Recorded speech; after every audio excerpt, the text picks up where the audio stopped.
aquí adorando junto con ustedes la presencia de nuestro Señor y ahora ser expuestos a la predicación de su palabra. Ya después de haber entonado estos preciosos himnos, estas preciosas verdades, les voy a pedir que me acompañen al libro de Amós, al libro del profeta Amós, continuando con esta serie expositiva ya de aquí hasta el fin. Ya no más queda esta predicación y la siguiente. Ya vamos a concluir el libro de este profeta que con audacia predicó las palabras del Señor. Amós, capítulo 8, vamos a estar leyendo todo el capítulo en esta mañana.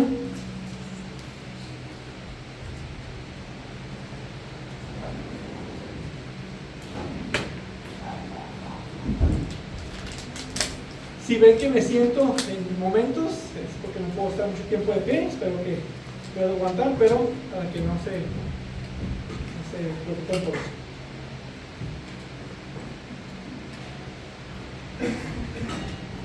Amós, capítulo 8, comenzando desde el versículo 1, dice la palabra de Dios en esta mañana: esto me mostró el Señor Dios.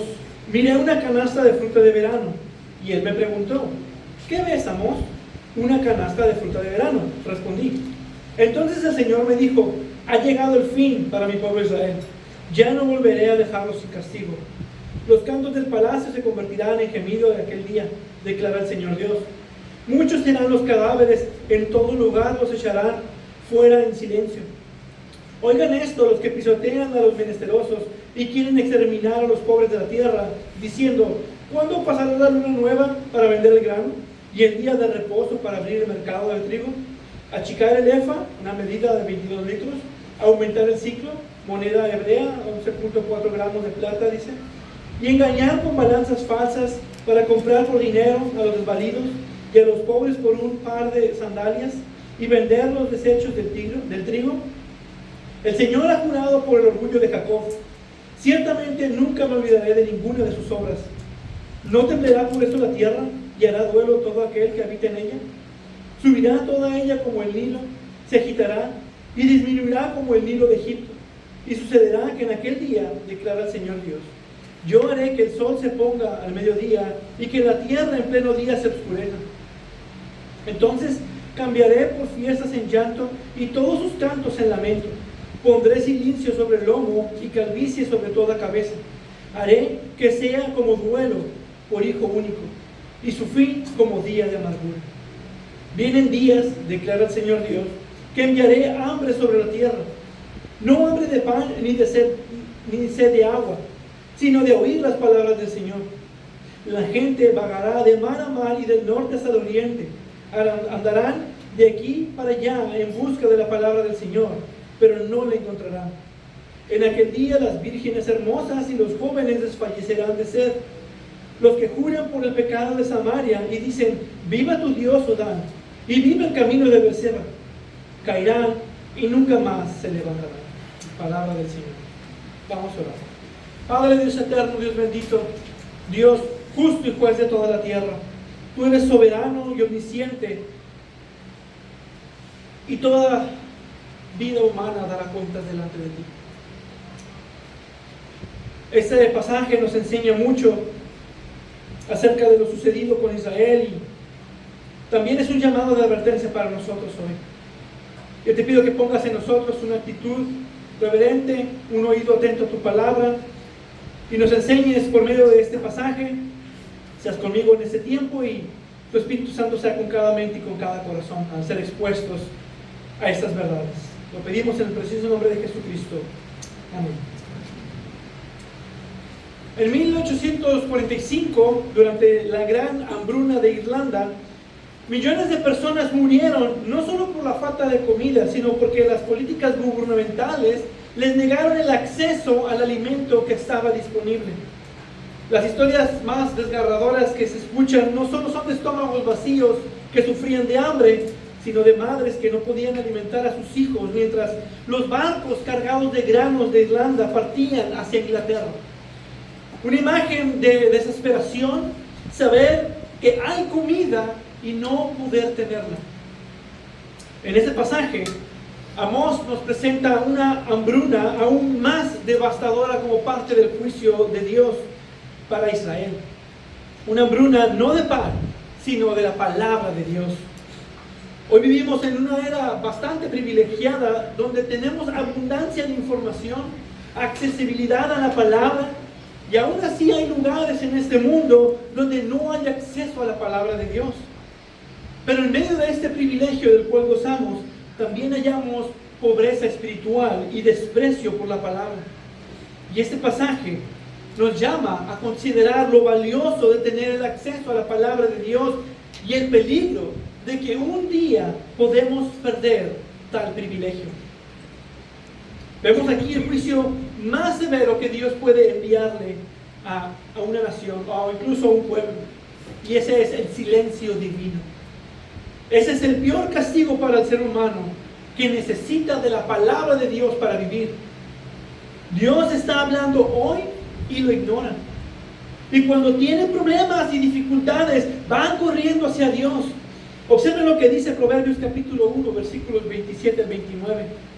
Cuando venga como tormenta lo que temen, y su calamidad sobrevenga como torbellino, cuando vengan sobre ustedes tribulación y angustia, entonces me invocarán, pero no responderé. Me buscarán con diligencia, pero no me hallarán, porque odiaron el conocimiento y no escogieron el temor del Señor. Y recordemos que este juicio no vino sin advertencia. Dios no les quitó el privilegio de tener su palabra sin previo aviso. Esto no fue una consecuencia inmediata. Dios fue muy paciente.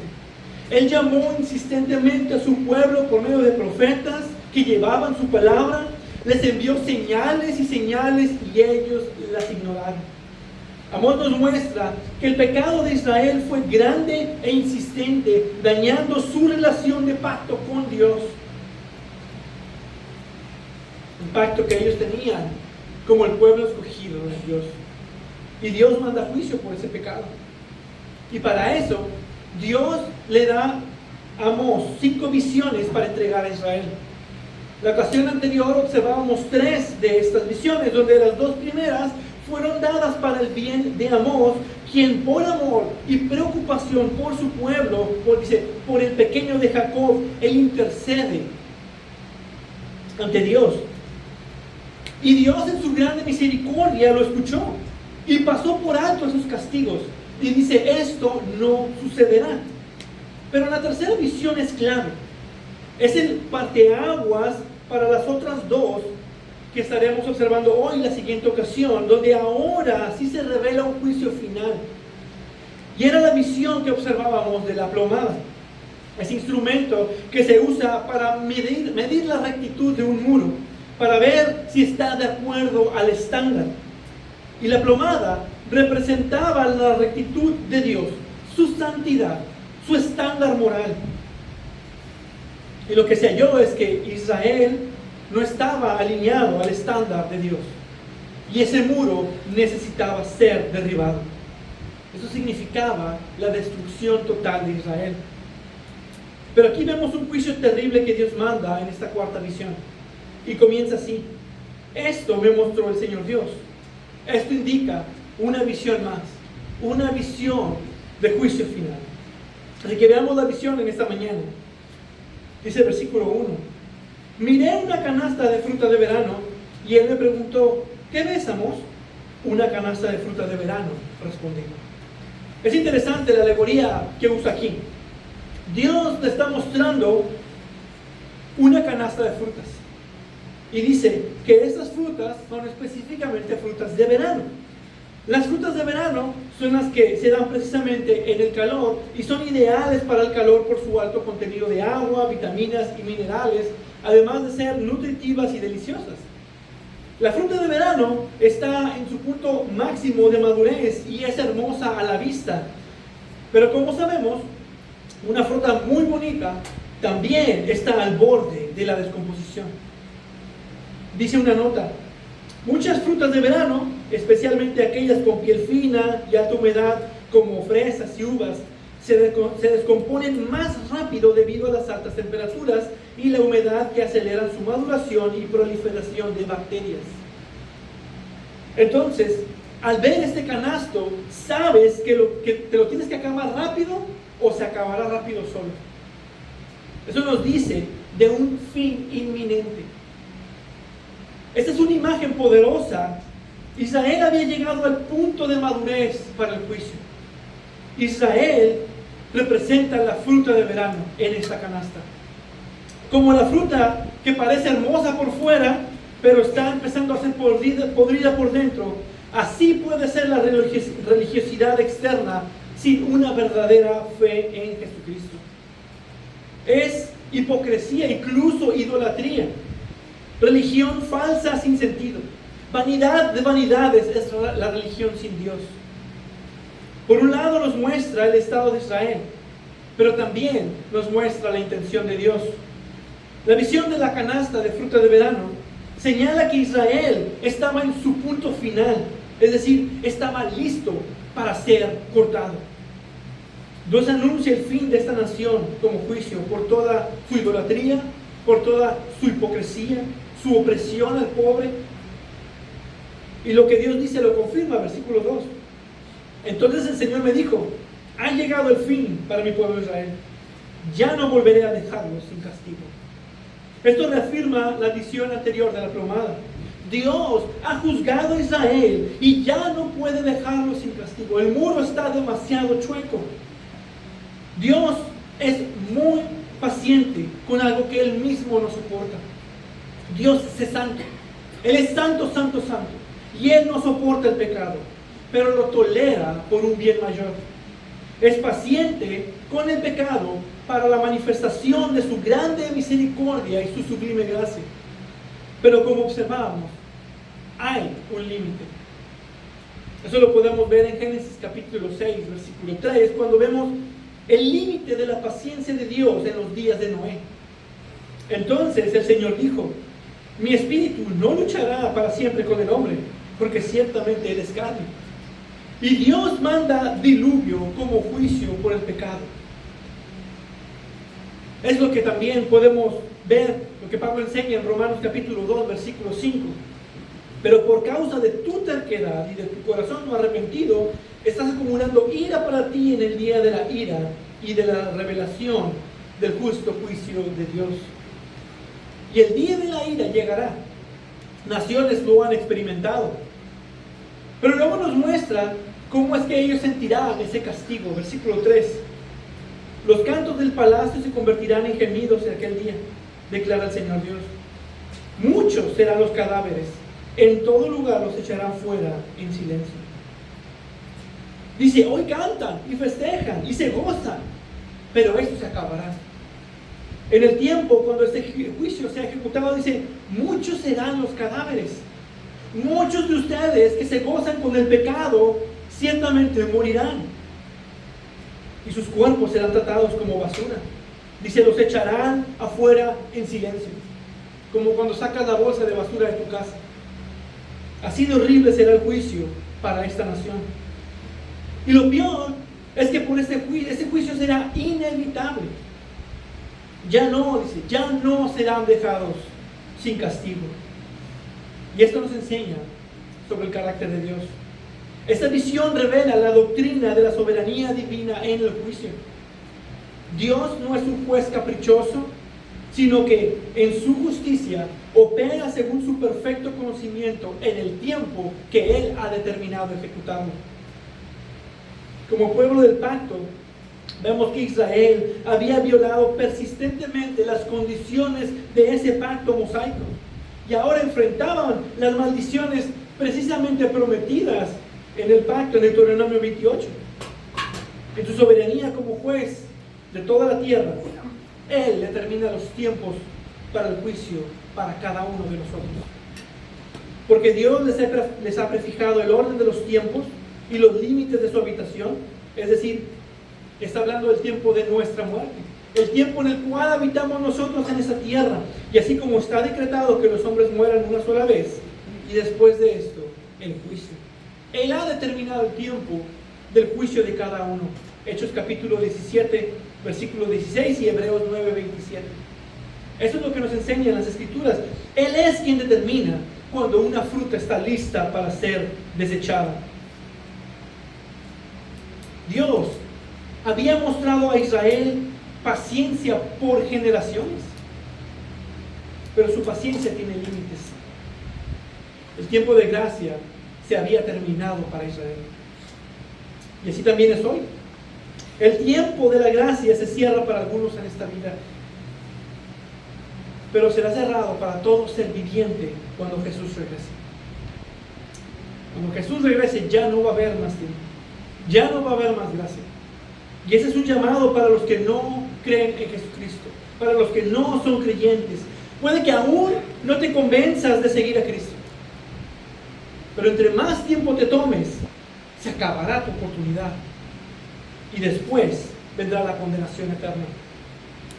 Apocalipsis 14, versículos 18 y 19, nos muestra otra figura como la de Amós en el día final.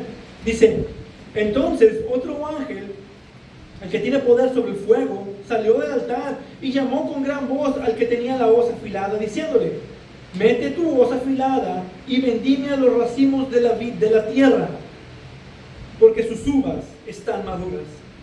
Observen la relación, unas uvas maduras. El ángel metió su hoz sobre la tierra y vendimió todos los racimos de la vid de la tierra y los echó en el gran lagar del furor de Dios. Aquellas frutas de verano, como la uva, las que no creyeron en Jesús, serán echadas al lago de fuego, que es el ardor de la ira de Dios. Pero también esta visión revela la doctrina de la gracia, y se revela aquí por contraste. Si Dios fuera meramente justo, Israel debió haber sido destruido hace mucho tiempo.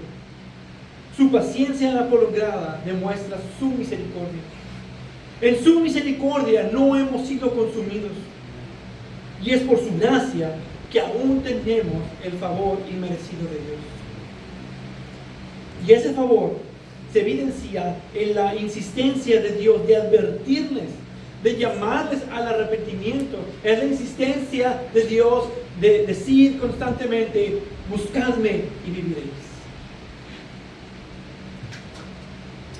Israel estaba en el engaño de la vanidad de la vida.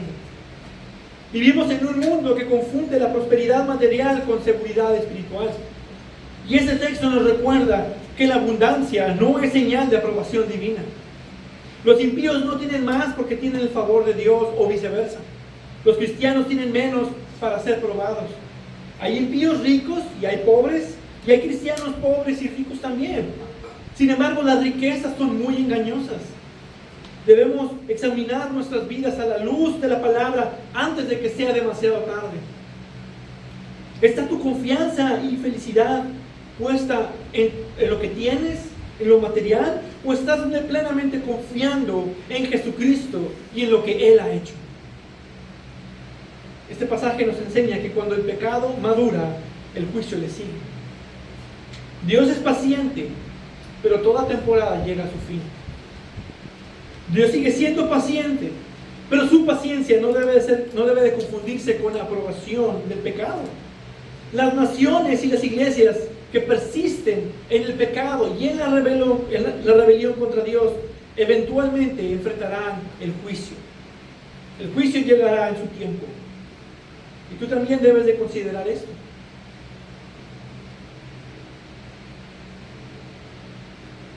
Porque una verdad como la que estamos viendo, una verdad como esta, debe de llevarnos primeramente a examinar nuestros corazones. ¿Estamos presumiendo de la gracia de Dios? ¿Estoy persistiendo en el pecado? ¿No estoy considerando, como vemos en la escuela dominical, la seguridad que ya tengo, menospreciando lo que el Señor ya ha hecho? Pero también es un llamado a interceder por nuestras naciones, como Abraham, que intercedió por Sodoma. Las naciones enfrentarán un juicio severo, y eso también nos tocará a nosotros como residentes de la nación. Cuando una nación es juzgada, también el pueblo está allí. Así que, como dice Pablo, oremos fervientemente por tiempos de paz en nuestra nación, porque el juicio también llegará. Y en tercer lugar, nos llama también a predicar con urgencia a nuestros seres queridos, a nuestros cercanos, a toda criatura, porque el tiempo de gracia puede acabarse para ellos. No sabemos cuándo el Señor ha determinado que una vida sea tomada. Es para advertirnos y alertarnos a la necesidad de predicar el Evangelio de Jesucristo en tiempo y fuera de tiempo. Pero Amós continúa hablándoles de las palabras de Dios y llamando su pecado por nombre, mostrándoles a Israel cuál es la causa de su juicio. Versículo 4.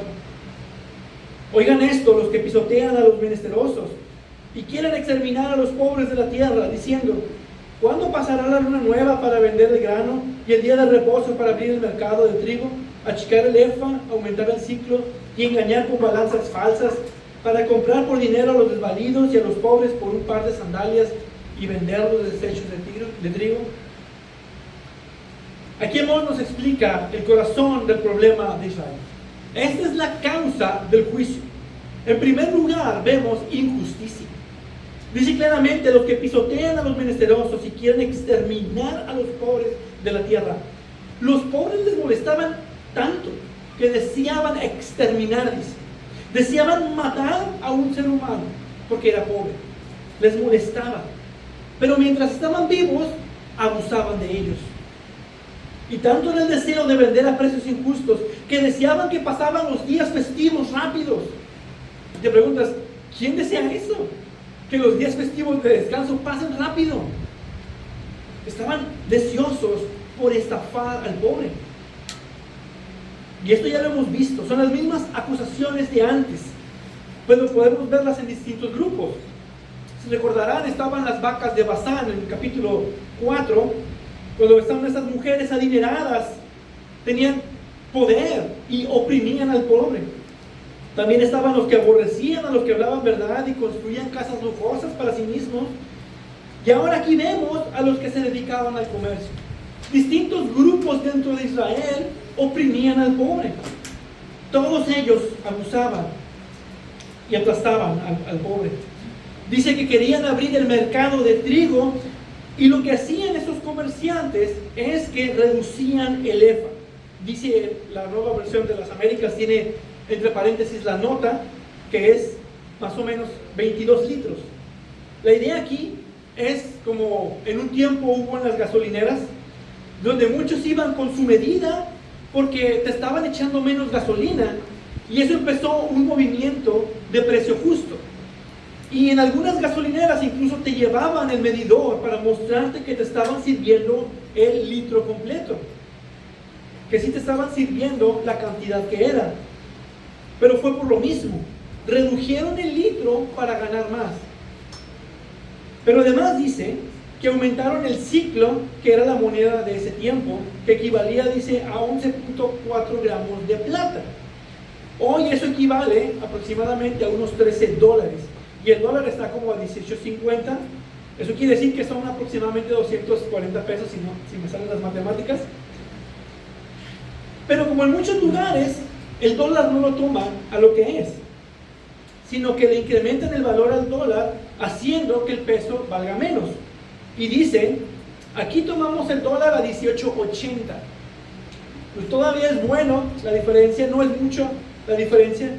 Pero imagina que entras a un lugar que se quedó atorado en marzo del 2020 y dicen, el dólar lo tomamos a 25 pesos. Eso es un robo. Ni te dan ganas de comprar ahí. Está demasiado alto el dólar. Bueno, eso es precisamente lo que estaban haciendo, incrementando el valor del ciclo. Es decir, que tenías que pagar más por el costo real. Pero aquí la diferencia es que no podías ir a otro lugar. Todos estaban haciendo lo mismo. Todos estaban oprimiendo al pobre. Y para colmo de las injusticias, imagina que vas a una gasolinera, la única que hay, solo aceptan dólares, y el dólar lo toman a 27 pesos. Y no tienes a dónde ir, ocupas la gasolina. Y cuando te cobran, todavía tienes que pagar más por el servicio, porque ahí cobran el servicio. Ellos cobraban el servicio de la venta sin que la gente lo supiera. Nos dice aquí que engañaban con balanzas falsas. Es decir, pagabas más, te daban menos y todavía te hacían creer que llevabas lo que pediste. Era absurdamente ridículo el grado de robo que hacían. Y además dice que a los desvalidos los compraban con ese dinero que injustamente conseguían. Y cambiaban a los pobres por un par de sandalias. Y si no fuera poco, no le perdían al producto tampoco, sino que también dice, vendían los desechos del trigo.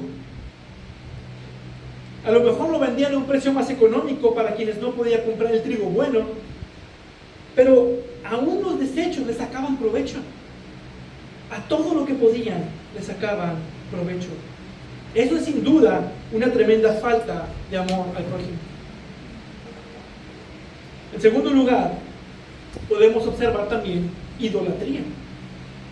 Y aquí no está en el texto explícitamente, pero lo hemos visto una y otra vez, que una de las razones por las que llega este juicio, de hecho la más importante, era la idolatría del pueblo.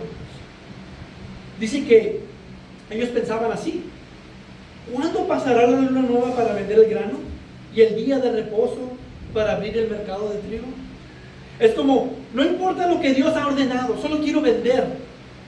Ignoraban las festividades que Dios había ordenado, tanto para gloria de Dios como para beneficio de ellos, y ellos no tenían por nada. Las prácticas descritas eran claramente fraudulentas: reducir las medidas, aumentar el precio y usar balanzas engañosas. Pero lo más revelador es su actitud hacia la adoración.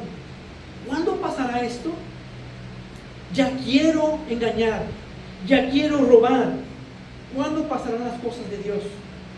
Eso revela que su Dios verdadero era el dinero. Y ahí vemos el asunto del corazón. Amaban más las riquezas. Jesús enseñó: nadie puede servir a dos señores, porque o aborrecerá a uno y amará al otro, o apreciará a uno y despreciará al otro. Ustedes no pueden servir a Dios en las riquezas. Mateo capítulo 6, versículo 24. Por lo tanto, es idolatría. Habían convertido la adoración a Dios en una interrupción molesta de sus negocios. Los días santos que nos dicen, la luna nueva y el sábado, que fueron ordenados como solemnes por Dios en la ley mosaica, eran vistos como obstáculos para el comercio, no como oportunidades para encontrarse con Dios. Además, estaban pisoteando la ley de Dios. Levítico 19, versículos 35-36 dice: no harán injusticia en los juicios, ni en las medidas de peso ni de capacidad. Tendrán balanzas justas y pesas justas. Su religiosidad falsa, adoración a otros dioses, los llevó a ignorar la ley de Dios completamente. Todo lo anterior era resultado de su idolatría. El pacto mosaico requería no solo ceremonias, sino justicia social, ambos aspectos del amor a Dios y el amor al prójimo. Podemos ver que la causa del juicio fue la falta de amor a Dios y la falta de amor al prójimo. El primer y más grande mandamiento roto, y el segundo más grande mandamiento roto.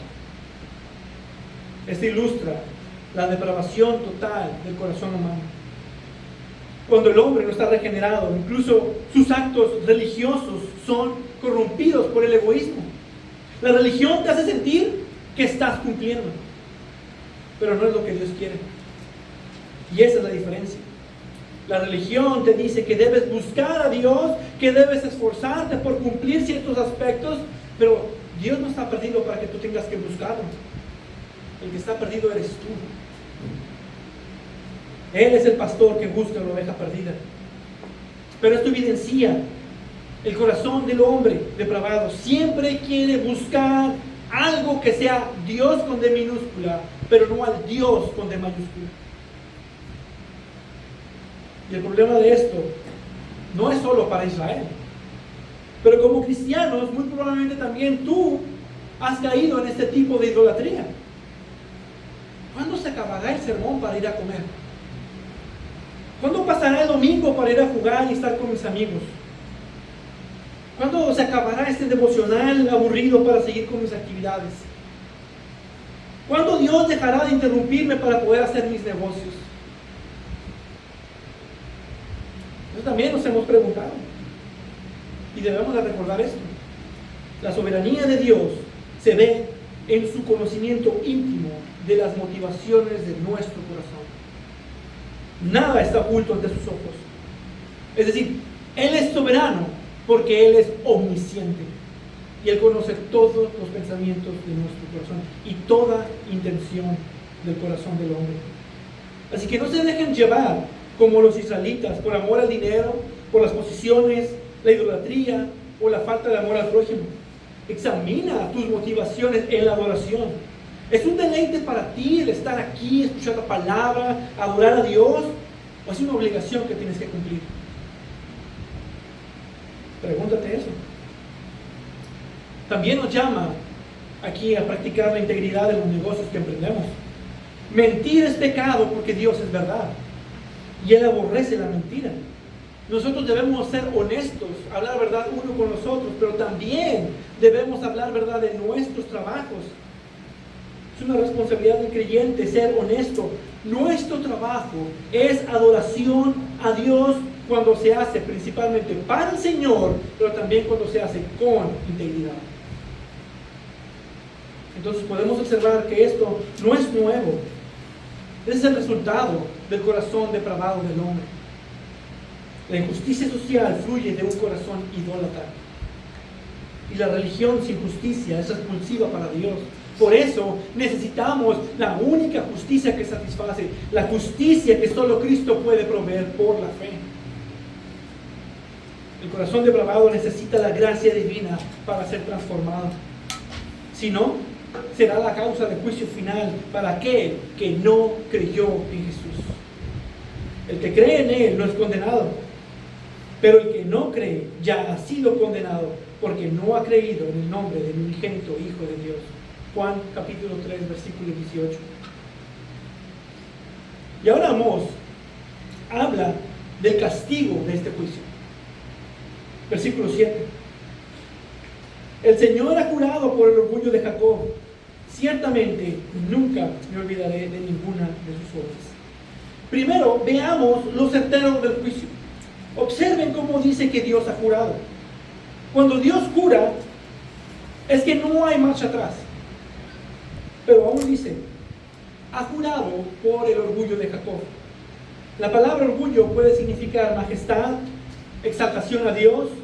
Otra forma de verlo, como creo que está en la Reina Valera del 60, juró por la gloria de Jacob. Bueno, el orgullo de Jacob que nos describe, la gloria de Jacob, la majestad de Jacob, es Dios, el Dios de Israel. Entonces, cuando Dios jura por la gloria de Jacob, está jurando por sí mismo, ya que Él es la verdadera gloria de Jacob. Esto hace el juramento inmutable e irreversible. Y vemos que Dios hace esto de jurar por sí mismo como una certeza sin marcha atrás.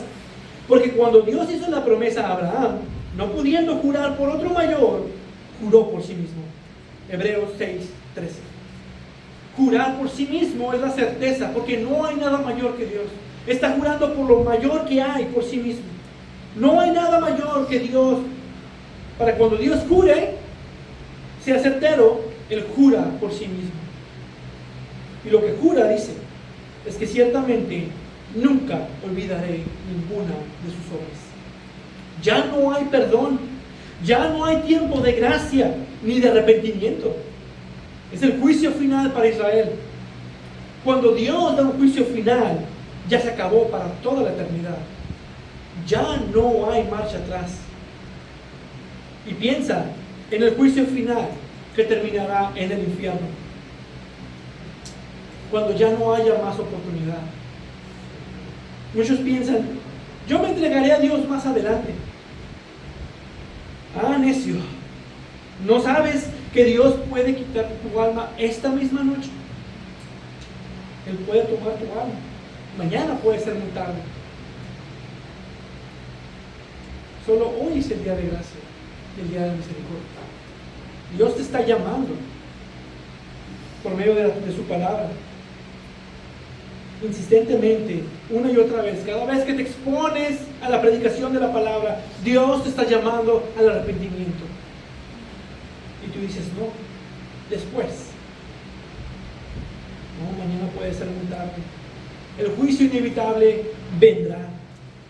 Y tienes que entender que es inmutable, irreversible. Ya ha sido decretado. El fin, el juicio final vendrá. Y esto mismo les dirá a los incrédulos cuando estén en el juicio final, cuando estén en su presencia: ciertamente nunca me olvidaré de ninguna de tus obras, y por eso será una eternidad en el fuego eterno, en el infierno. Pero luego vemos la severidad del castigo. Versículo 8. ¿No temblará por esto la tierra y hará duelo todo aquel que habita en ella? ¿Subirá toda ella como el Nilo, se agitará y disminuirá como el Nilo de Egipto? Y sucederá que en aquel día, declara el Señor Dios, yo haré que el sol se ponga al mediodía y que la tierra en pleno día se oscurezca. A Dios le duele la rebeldía de su pueblo, y toda la tierra sufrirá por esto. Hacer justicia es lo correcto, pero no siempre es fácil. Observen el lenguaje cósmico que usa para describir esto. Dice que la tierra se estremecerá, el sol se oculta. Esto indica que este juicio trasciende lo meramente político, sino que este es un acto de juicio divino que afecta a toda la creación. Ahora, aquí vemos una referencia de un terremoto que sí sucedió. Un terremoto como parte de este juicio. Y eso lo observamos en Amós capítulo 1, cuando comienza y dice, palabras de Amós 2 años antes del terremoto. Pero también nos dice que el sol se oscurecerá. Esto habla también de un juicio severo. Es como si la ira de Dios, su justicia, se hiciera que el cielo se nublara por completo. Lo podemos ver con las 10 plagas. Una de ellas, una de las plagas de Egipto, era obscuridad. La 9ª plaga, de hecho. Eso significa que es señal de juicio divino. Pero ambos, tanto el terremoto como obscuridad, son señal del gran juicio divino. Tenemos el diluvio. Si recordarán la historia del diluvio, están los cielos nublados, cielo oscurecido y terremoto que estremeció la tierra. Señal de un gran juicio divino. Y otro ejemplo lo tenemos en la cruz de Cristo. Cuando Dios estaba ejecutando un juicio divino contra el pecado del mundo en los hombros de Cristo. Observen lo que dice Mateo 27:45. Desde la hora 6ª hubo oscuridad sobre toda la tierra hasta la hora 9ª. La severidad de un juicio se confirma cuando hay oscuridad en el cielo.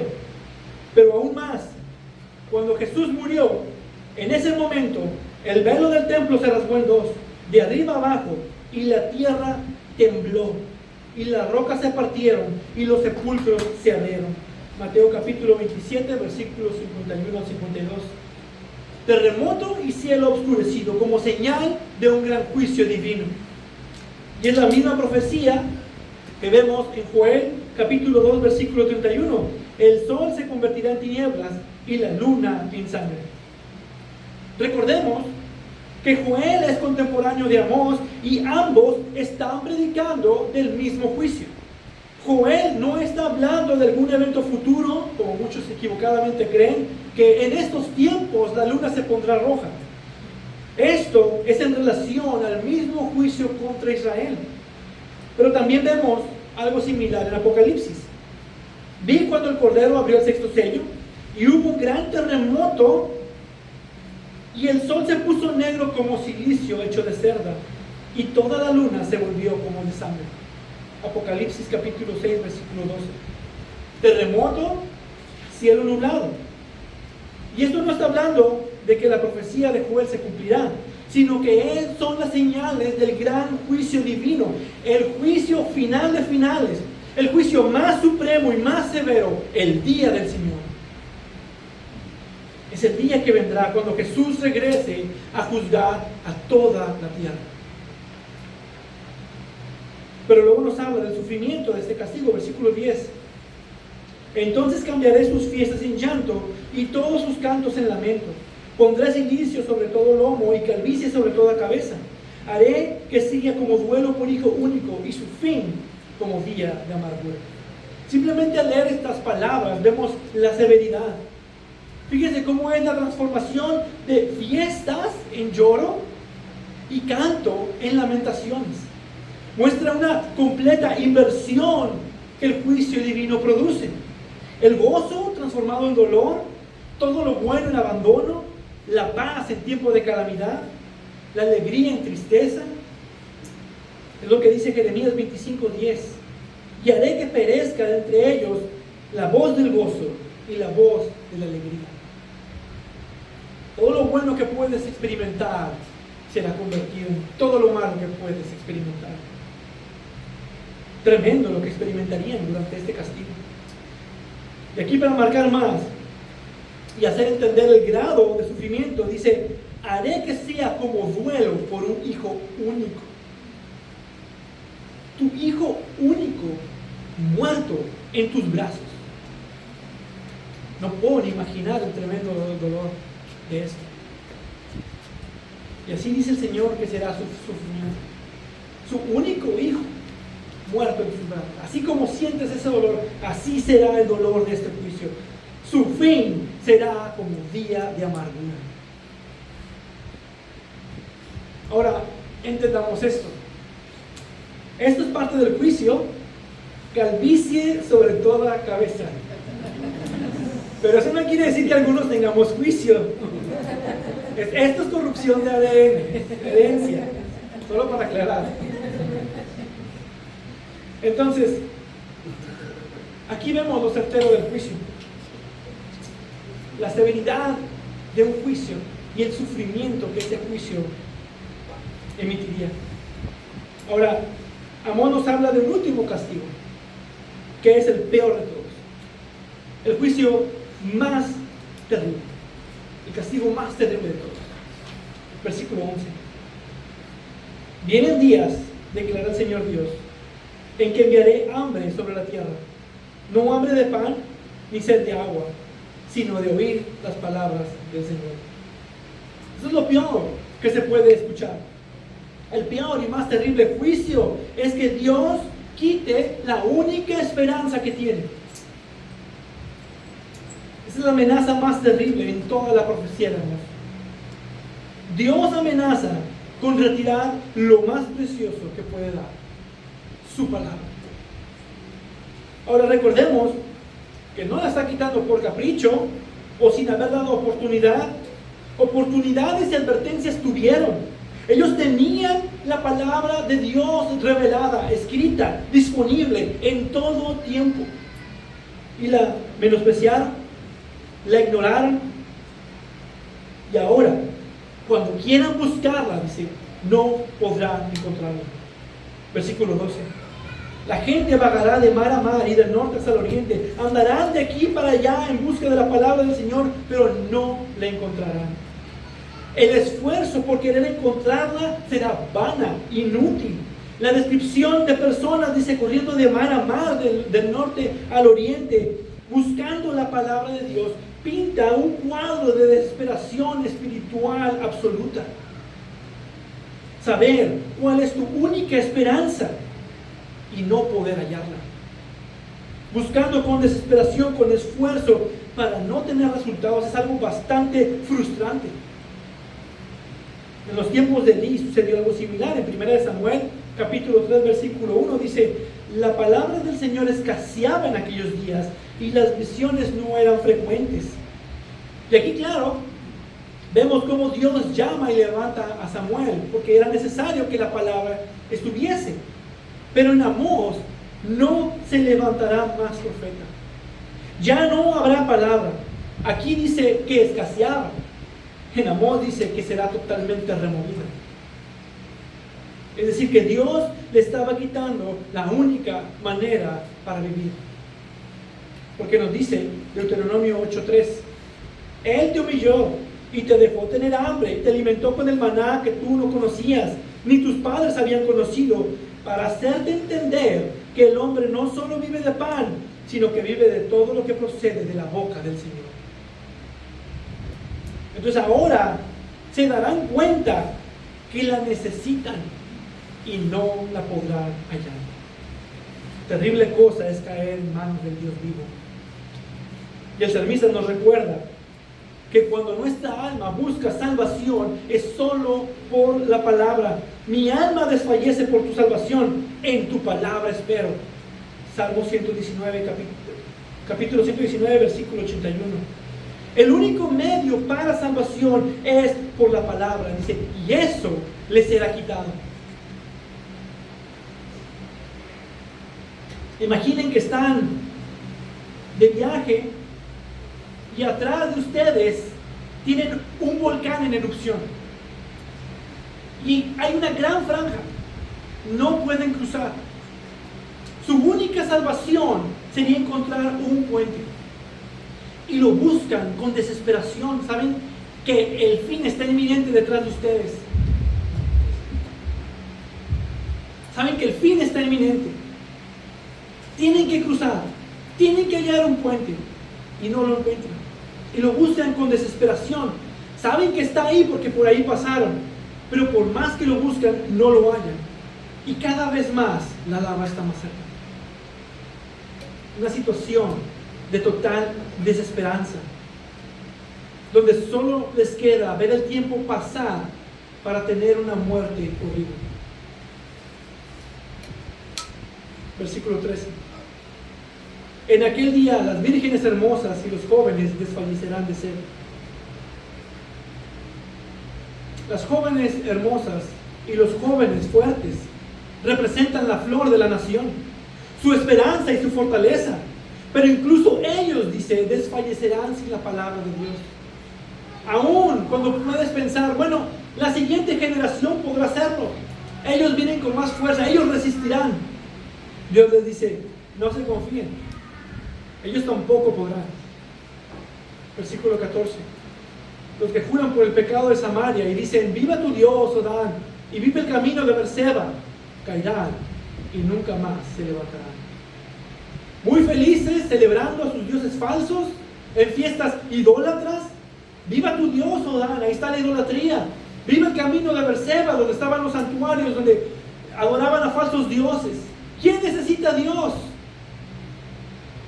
Y aquí está la profecía que fue cumplida. Caerán y nunca más se levantarán. La nación cayó y nunca más volvió a ser una nación independiente. Jamás se volvieron a levantar. Asiria llegó, conquistó, y desde entonces siempre estuvieron conquistados por Babilonia, por Roma. Se volvieron las 10 tribus perdidas de Israel, porque jamás volvieron a ser Israel. Terrible juicio. Este juicio severo revela la gracia común de Dios al dar su palabra, incluso a un pueblo rebelde. La palabra está disponible para que podamos acercarnos a disfrutar de ella, pero la desprecian. La palabra de Dios es un regalo, no un derecho. Y muchos piensan que todos deben de tener la oportunidad de escucharla, y no. Es un regalo de Dios que debemos apreciar. Y eso también muestra la soberanía de Dios sobre la revelación que Él ha dado. Él puede elegir hablar o callar. Él puede elegir llevar la palabra a un lugar o no. O cuándo es que esa palabra llega a un lugar. Piensen en todo el tiempo en que la palabra de Dios no había llegado a América. Y el problema es que llega la palabra y la ignoran, la rechazan, la menosprecian. Habrá mayor juicio para ellos en el día del juicio final. Pero el peor juicio aquí en la tierra es que haya hambre por la palabra, que quieran buscar de Dios y que no puedan hallar. Vemos que la retirada de la palabra El quitar la palabra es la forma más severa de maldición. Sin la palabra no hay esperanza, no hay arrepentimiento o restauración. Por esto, los que estamos hoy escuchando la palabra de Dios, no ignores lo que has escuchado. No voltees tu cabeza a otro lado. Valora que hoy tienes el privilegio de estar sentado, escuchar la palabra de Dios. Tenemos acceso libre a las Escrituras. Puedes acercarte a ella, leerla todos los días. Hasta la puedes tener en tu teléfono. No lo den por sentado que está ahí sin poder accesar a ella. Y voy a llamar un poquito la atención aquí. Consideren también que se hace el esfuerzo de la escuela dominical. Cada vez estamos teniendo menos asistencia en la escuela dominical. Y es parte de cómo se enseña la palabra de Dios desde el púlpito. Considera que se hace un esfuerzo para que tú aprendas la palabra de Dios y menosprecias llegar temprano o menosprecias no venir a la escuela dominical. La tienes por sentado que la palabra va a estar ahí, pero cuando se dispone no lo tomas. Busquen a Dios mientras pueda ser hallado. Llámenlo en tanto que está cerca, porque llegará el día en que no podrá ser hallado. Llamarán y Dios no responderá. Clamarán y Dios no escuchará. Buscarán y no podrá hallarnos. Pero también eso nos llama a predicar con urgencia la palabra de Dios. Nos llama también a ser fieles al mensaje. Porque no ser fieles a la palabra es igual que ignorarla. Darle menos valor. Eso es ofensa, porque es considerar la palabra menos de lo que realmente vale. Pero como dan por sentado que está accesible, que puedo acceder a la palabra, la menosprecian, no la predican como deben, la diluyen, ignoran sus advertencias, diluyen las verdades del Evangelio, evitan hablar del pecado, del juicio, del infierno como castigo, no tocan asuntos cruciales como el arrepentimiento, no profundizan en las doctrinas, menosprecian la palabra, porque está aquí.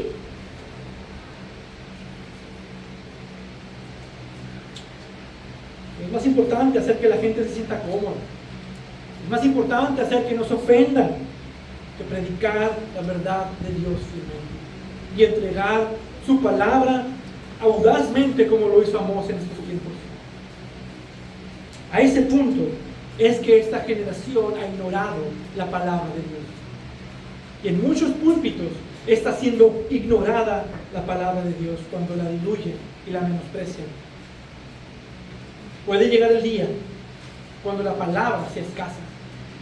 Y ahí es donde se va a sufrir una gran tribulación, persecución, ya no tener el mismo acceso a ella. Ahí es donde querrán tenerla y no podrán. El mayor juicio es cuando Dios retira su palabra, porque toda la Escritura da testimonio y apunta a Jesucristo, la palabra encarnada de Dios. La palabra apunta al Evangelio y a la necesidad que nosotros tenemos de Cristo, porque sin Cristo no hay esperanza. ¿Y cómo van a creer en Cristo si no hay quien les predique? ¿Y cómo se les va a predicar si no está la palabra? Valoremos la predicación de la palabra de Dios. Y esa es la pregunta. ¿Estamos valorando las enseñanzas que se proveen? ¿Estamos valorando cuando se predica? ¿O lo tratamos como algo común? Como algo cotidiano? Como algo que ya tengo que hacer porque soy cristiano. Como creyentes bajo el nuevo pacto, debemos atesorar las Escrituras, congregarnos fielmente, proclamar el Evangelio, anunciar el Evangelio a toda criatura, antes de que el día llegue y ya no haya oportunidad. Eso nos llama a un serio compromiso con la palabra de Dios, a amarla, a valorarla, a estudiarla, a profundizar en ella, a exponernos a las predicaciones y a los estudios, a seguir creciendo y equiparnos en la fe. Para terminar, déjenme dar una ilustración. Durante la Reforma, yo creo que han escuchado de William Tyndale. William Tyndale arriesgó su vida para traducir la Biblia al inglés. Él sabía de los riesgos, pero él tradujo la Biblia al inglés. Cuando fue arrestado y sentenciado a muerte, sus últimas palabras fueron: Señor, abre los ojos del rey de Inglaterra. Tyndale entendía que la mayor tragedia no fue su muerte, sino que el pueblo viviera sin acceso a la palabra de Dios. Él quería que el rey entendiera la gran necesidad que esa nación tenía de la palabra de Dios. Hoy tenemos Biblias gracias a ese sacrificio, y muchos otros que se han dado en la historia. Y no nada más tenemos las Biblias aquí, que son fáciles de conseguir. Tenemos Biblias en nuestros teléfonos. Tenemos librerías con comentarios, predicadores en las redes sociales. Pero Amós nos advierte que esto puede cambiar. La abundancia de la palabra no garantiza su pertenencia. El privilegio de tener la palabra de Dios en nuestras manos un día puede ser removido. Y Lutero decía que quitar la Biblia era quitar a Cristo mismo. Sin la palabra es una pérdida inmensurable. ¿Cómo guardará el joven su camino si no tiene la palabra? Salmo 119:9. ¿Cómo la iglesia será purificada sin la palabra? Efesios 5:26. ¿Cómo equiparemos a los santos sin la palabra? Segunda de Timoteo capítulo 3 versículos 16 y 17. ¿Cómo podremos vivir sin la palabra? Mateo 4:4. Es algo terrible no tener la palabra de Dios. Ese día final que llegó para Israel, llegará para todos los que no hayan puesto su confianza y fe en Jesucristo. Y si tú estás sin Cristo, déjame advertirte que no puedes dar por sentado que Dios va a estar esperándote cuando tú quieras. Cuando tú quieras acercarte, puede ser el tiempo muy tarde. Así que si no conoces a Cristo, ve la urgencia, la necesidad que tienes de Cristo. No esperes hasta que sea demasiado tarde. El tiempo de gracia puede acabarse. Hoy mismo puede acabarse. Amós 8 nos confronta con una verdad incómoda. De Dios es la tierra y su plenitud, y Él puede retirar sus bendiciones, incluyendo la más preciosa de todas, su palabra. Israel había despreciado la palabra de Dios, la había trivializado y la había rebajado sobre sus ambiciones materiales. Pero aquí es donde el Evangelio brilla con mayor resplandor. Cristo es la palabra hecha carne, el verbo de Dios. Él vino no solo como profeta para hablar la palabra del Padre, sino como el verbo mismo, como la palabra misma. Él es el pan de vida que sacia el hambre espiritual. En la cruz, Cristo experimentó el silencio de Dios que nosotros merecíamos. Su clamor: Dios mío, ¿por qué me has desamparado?, fue para que nosotros nunca tuviéramos que experimentar ese silencio y esa separación, esa hambruna espiritual final. Para los que estamos en Cristo, la promesa es segura. El cielo y la tierra pasarán, pero mis palabras no pasarán.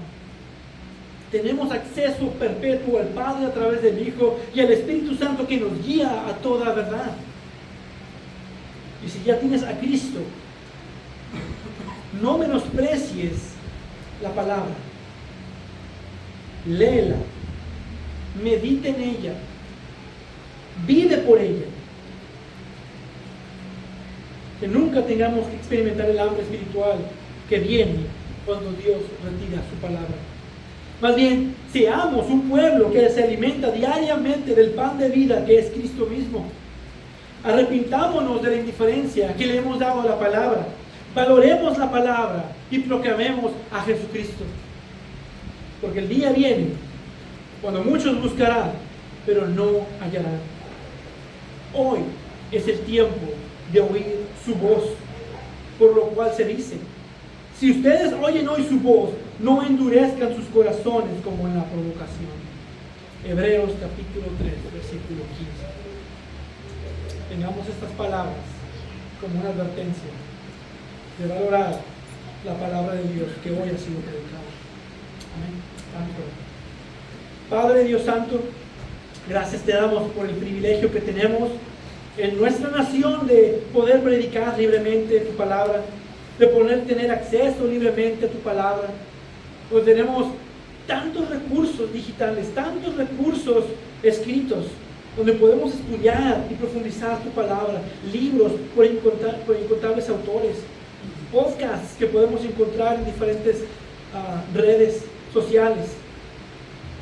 Podemos estudiar y podemos meditar en tu palabra con una accesibilidad fácil. Y te damos gracias por eso.